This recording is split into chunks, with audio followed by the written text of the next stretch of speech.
할아버지 고 양춘시 목사, 아버지 고 양용주 목사, 작은아버지 양치우 목사를 따라 3대째 목회를 이어가는 양진우 목사입니다. 최근에 명태균의 발과 강혜경의 진술, 대립된 말들로 인해서 막 갈등이 심하고 온 국가가 다 그게 뉴스가 다 그 내용이에요. 근데 이제 이준석이라는 사람이 자기가 대통령이 공천 개입을 한 것을 자기가 대표 시절에 직접 체험을 했다라고 폭로를 해버렸는데 빼박이죠. 그때 왜냐면 국민의힘 대표였으니까. 근데 그게 좀 이게 폭로하게 된 계기가 서러웠던 것 같아. 그러니까 이제 자기가 대통령을 만들어줬는데 이 사람 기분 나쁘면 막 쳐버려. 윤 대통령 막 쳐버리는 스타일이잖아요. 근데 이제 그러니까 거기에 대한 무슨 억하감도 있었던 것 같아요. 사람이란 게 대인관계에서요, 상대방한테 상처를 주면 그걸 꽁 하고 있다가 나중에 그것이 폭발적인 힘으로 이제 다가온 것이죠. 2500년 전에 이스라엘도 마찬가지입니다. 이 당시에 예레미야가 너희를 이렇게 범죄하다가 이렇게 우상 숭배하다가 바벨론으로부터 멸망을 당한다고 경고를 받았어요.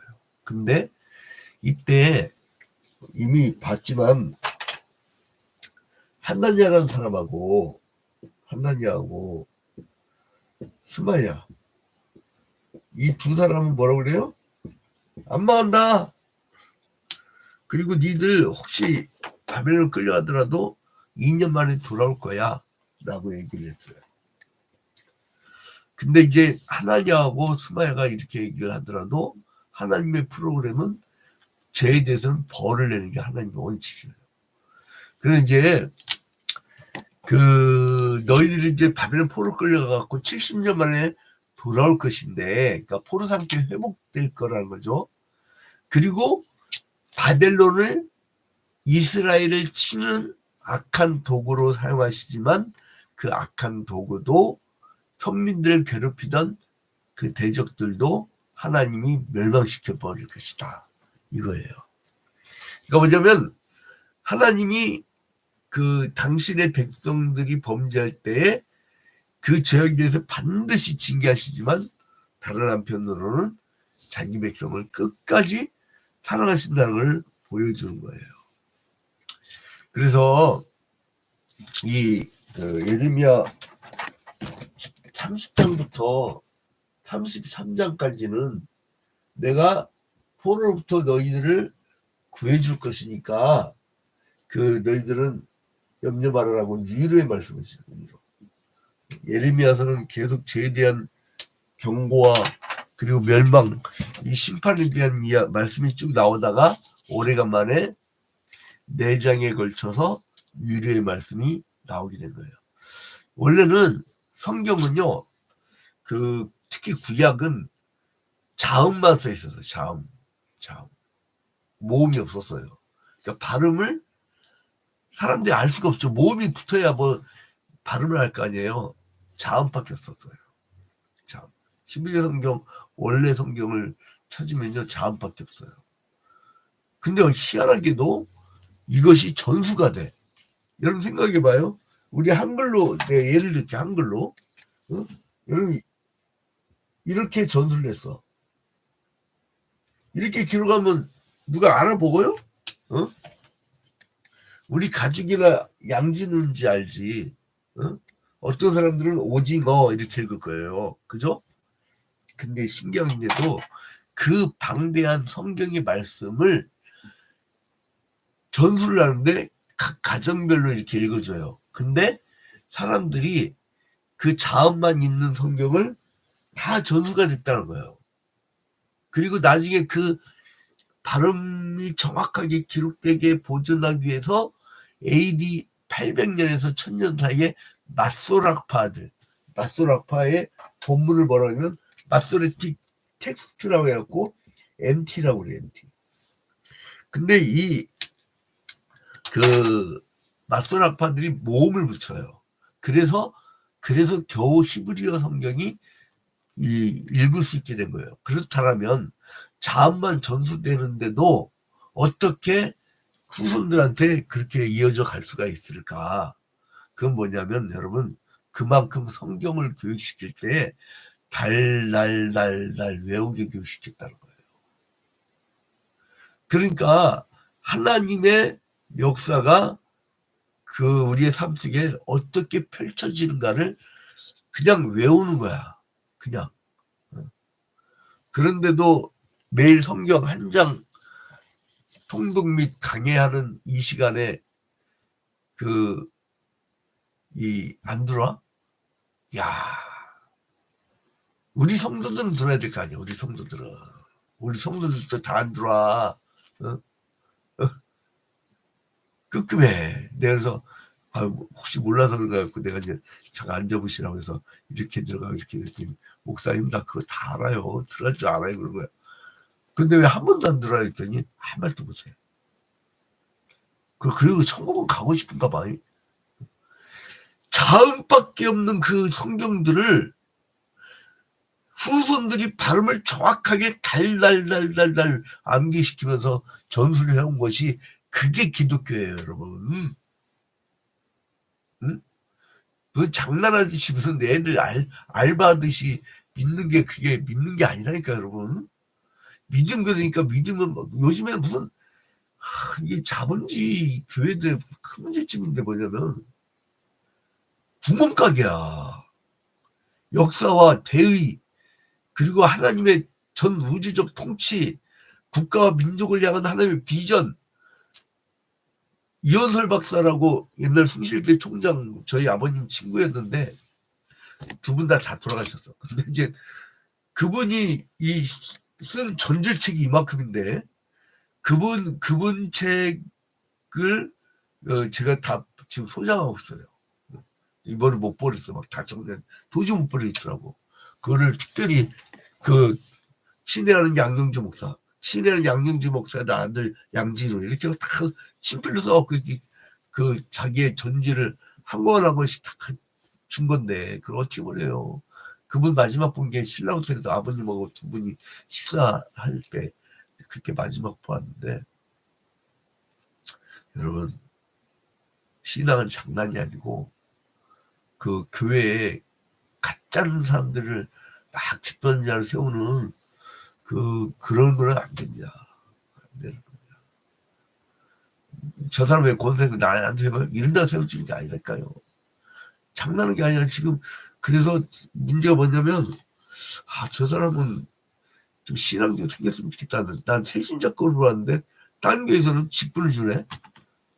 왜냐면 이제 자기들 저기를 묶어두려고 이렇게 묶어두는 게 아니더라고요. 여러분 그 교회가 고난을 겪으면요 금방 다 떨어져 버려요. 저희 할아버지 목사님 4,000명인데 지금 그 당시 그분들이 없대. 그 가족들이. 저희 아버님이 제적 1,500명이 한 800~900명 출석한 교회였었는데 제적이 한 1,500명인 확실해요. 문서가 있으니까. 근데 지금 한 70명 정도밖에 안 된다고 하더라고요. 그러니까 이게 시대가 지나가면 다 이게 끝나는 거야. 떨어져. 언젠가 다 떨어져. 무슨 사정이 있고 자식들 멀리 이사하고. 근데 아무튼 간에 하나님이 가나안 땅에 이들을 축복해 주시려고 가나안 복지를 이끌어 주셨는데 그때에 어떤 사람들을 정착시켰어요? 이스라엘의 12지파 그 사람들 정착시켰죠. 자, 2절에 보니까 이스라엘 하나님 여호와께서 이와 같이 말씀하여 이르시기를 내가 내게 일러준 모든 말을 책에 기록하라. 그러니까 하나님이 지금 예레미야에게 현장의 계시를 내리시잖아요. 근데 오늘날 우리가 있단 말이에요. 우리가. 응? 근데 어떻게 전수할 거야? 현장에서 계시를. 그게 기록의 방식. 그래서 현장의 계시를 기록된 계시로. 기록된 계시. 현장에서 계시를 기록된 계시로 보존을 하는 거예요. 여기서 뭐라고 그래요? 내가 내게 일러준 모든 말을 책에 기록하라. 우리는 이 기록된 계시를 보고, 그러니까 현재 계시에서 기록된 계시로, 기록된 계시에서 우리 시대는 해석된 계시로. 왜냐하면 이 시대하고 상황은 다르기 때문에 하나님의 보편적인 진리인 객관화된 계시를 우리가 오늘날밖에 해석을 해줘. 아니 그 예레미야 얘기로 끝날 것 같으면 우리가 뭐부터 읽어? 성경 누구 읽으라고 준 거예요? 우리 읽으라고 준 거예요. 그러니까 우리 시대에 적용을 안 하면 읽으나 마나야. 여러분 그런 걸 거꾸로 얘기합시다. 예레미야 당시에는 어디를 대상으로 이 글을 쓴 거죠? 말씀을 전한 거죠? 현장에 계시는 국가와 민족 왕. 그러면 이 예레미야서는 오늘날도 국가와 민족과 왕에 대한 얘기예요. 그죠? 그 다음에 이때에 뭘로 망했어요? 우상숭배. 응? 우상숭배. 그리고 주술사와 점치는 자와 그 선지자들이 다 그런 계통으로 가. 그리고 두 번째로는 뭐였어요? 사회적 번제. 약자들을 막 괴롭히고 핍박하는 거죠. 약자들이 굶어 죽게 만들고, 부정부패가 심하고. 그게 사회적 악을 막 지적하잖아요. 그 다음에 하나님과 동맹을 맺지 않고 외세와 동맹을 맺죠. 자, 그래서 이들이 비록 환난을 맞이했지만은 그러나 그 환난이 있겠지만 나중에는 내가 회복시켜 줄 것이다. 그래서 이제 그런 말씀을 해주신 게 오늘 본문이에요. 그래서 유다와 이스라엘 회복에 대해서 그 말씀을 해주시고, 그리고 고난을 겪고 있는, 그러니까 지금 이 예레미야 30장은 이미 포로로 막 끌려가고 있을 때야. 그래서 바빌론에서 끌려간 사람들에 대한 이야기가 나오죠. 그래서 나중에는 포로된 땅으로부터 돌아오게 만들어줄 거야. 그렇게 한 거예요. 그리고 세상 세력의 노예가 되지 않고 하나님은 하나님의 백성들 다시 건져내줘서 진정한 평화와 안식을 누리게 해주겠다. 이 말씀하십니다. 그러니까 이제 그래서 1절부터 3절까지는 포로된 자의 회복을 약속하고 계십니다. 3절 봐봐요. 여호와의 말씀이니라. 보라, 내가 내 백성 이스라엘과 유다의 포로를 돌아가게 할 날이 오리니 내가 그들을 그 조상에게 준 땅으로 돌아오게 할 것이니 그들이 그 땅을 차지하리라. 여호와의 말씀이니라. 포로된 자의 회복이 1절부터 이 30장은 1절부터 3절까지는 포로된 자의 회복 여기 대한 말씀이고, 그리고 환난을 당하지만 4절부터 11절까지는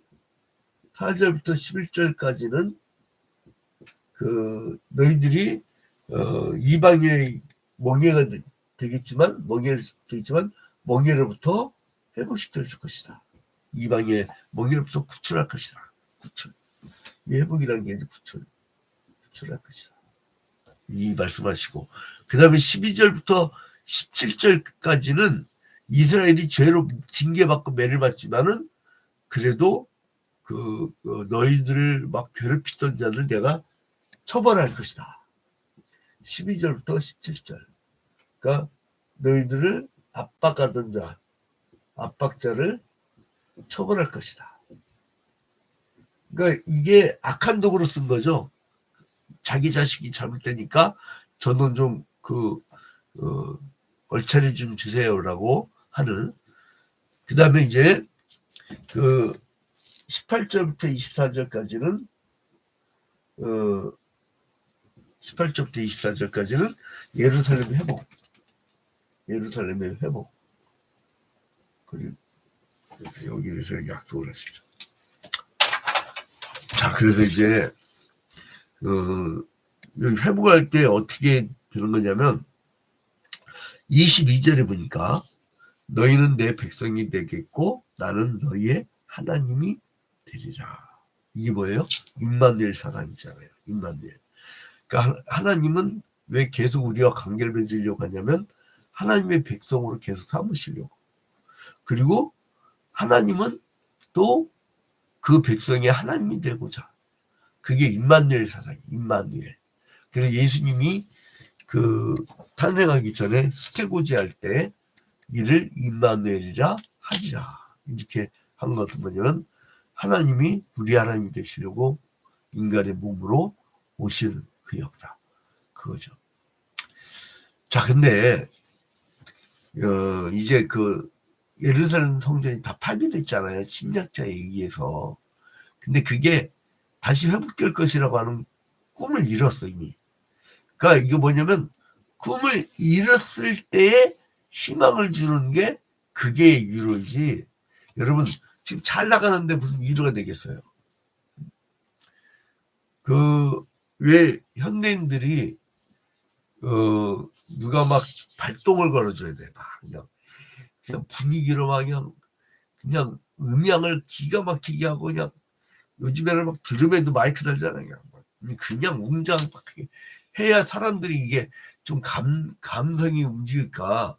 지금 우리처럼 이렇게 말씀을 읽고 기도하는데 막 성령이 막 혼자서도 부응하는 그게 그러한 역사가 있나요?